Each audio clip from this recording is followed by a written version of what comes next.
All right, welcome back. I also want to welcome back patent law professor John Rizvi. He has been with us before. Professor Rizvi, welcome back to Nightside. How are you?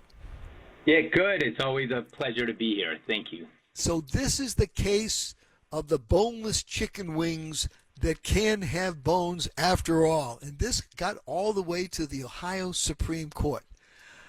Are we wasting courtroom time on issues like this? Give us the background, brief it for us if you will, and let's have some fun with it. Go ahead.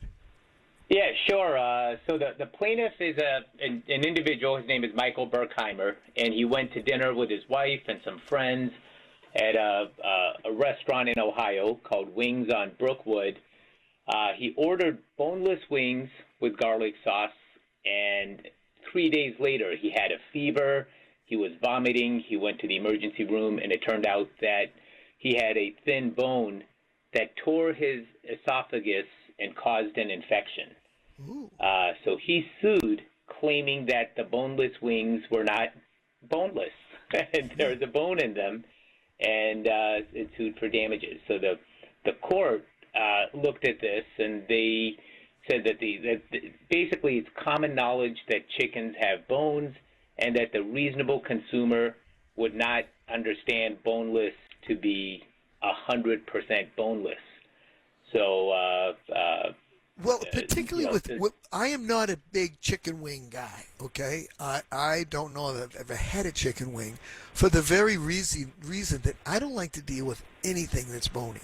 I mean, in the sense that I'm not interested in the turkey leg at Thanksgiving. Thank you very much. If I'm going to have a chicken, I want it to be a breast of chicken. Better if it's covered with Parmesan cheese and tomato sauce. But no bones. This guy, obviously, he suffered an injury. There's no doubt about it. And there probably was a relationship, as you said, with the injury, that the dining at the restaurant. But is this a guy who was just out looking to, I guess he probably really honestly felt that he was injured, and that somehow he had a legitimate cause of action. I guess for it to get to the Ohio State Supreme Court, you wonder why it wasn't laughed out of court below. Well, and I've been looking at a lot of these cases. So when you look at them, when you look at a lot of them, some end up being more sympathetic than others. This is a case where the guy actually is suing for an injury. Yeah, so he's got a legitimate tort case. Yeah.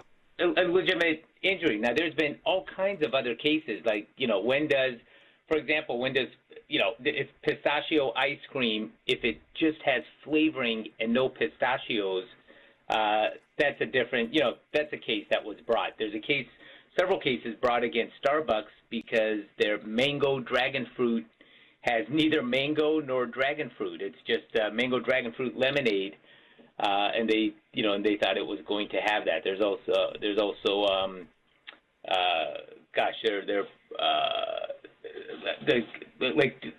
vanilla, for example. When does vanilla just mean a flavor versus when is it an actual ingredient? And the courts have held that vanilla is a flavor.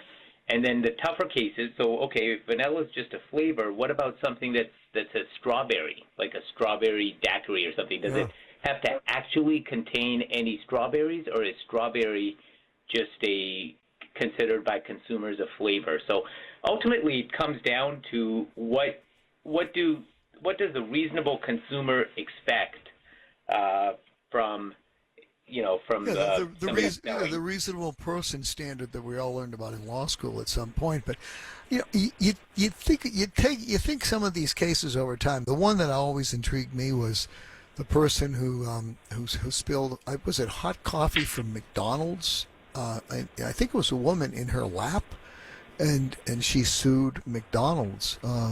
I think it was. I'm pretty sure it was McDonald's. Yeah. So it was McDonald's, and she sued that the coffee was extraordinarily hot. And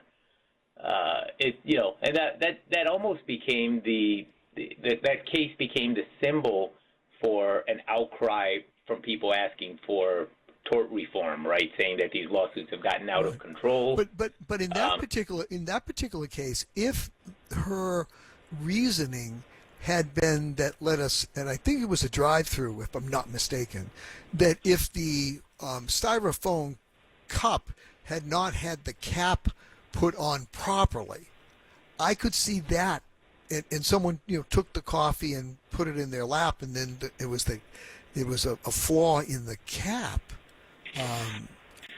That would be a more legitimate argument, I think, or potentially more legitimate argument than that the coffee was too hot.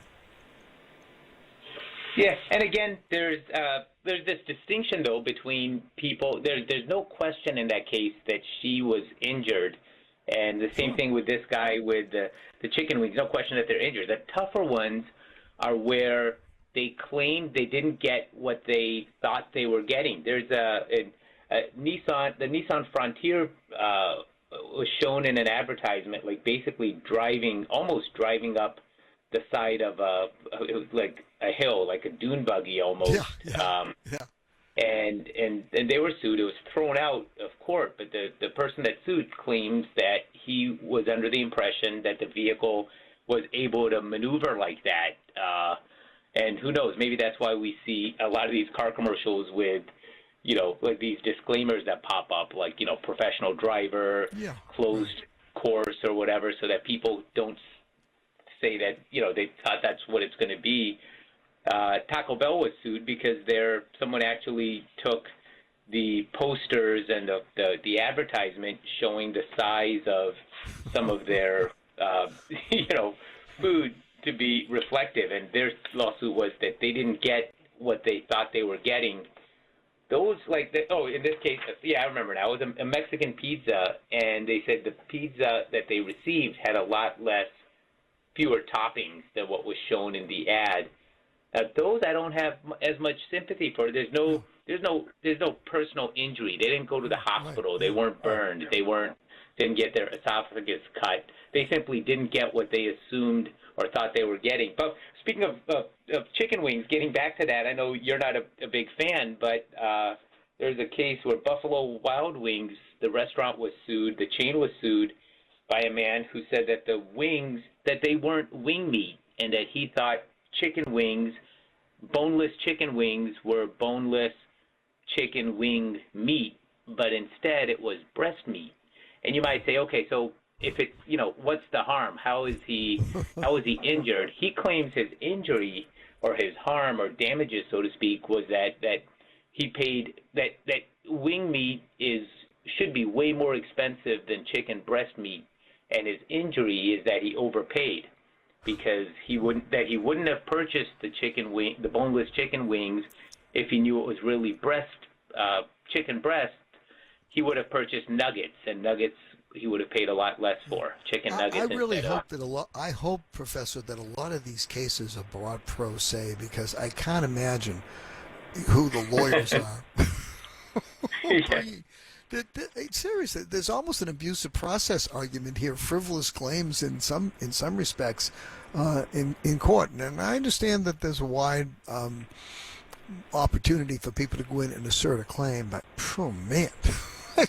In a lot of these cases, the defendants countersue for legal fees. Sure, of course. Asserting that the case is frivolous and that they should have their attorney fees covered because they had to go through and defend something that never should have been brought. Subway, in fact, and I don't know if they were successful or not, but they sought almost $700,000 in legal fees against a woman who sued, claiming that their tuna subs did not contain tuna.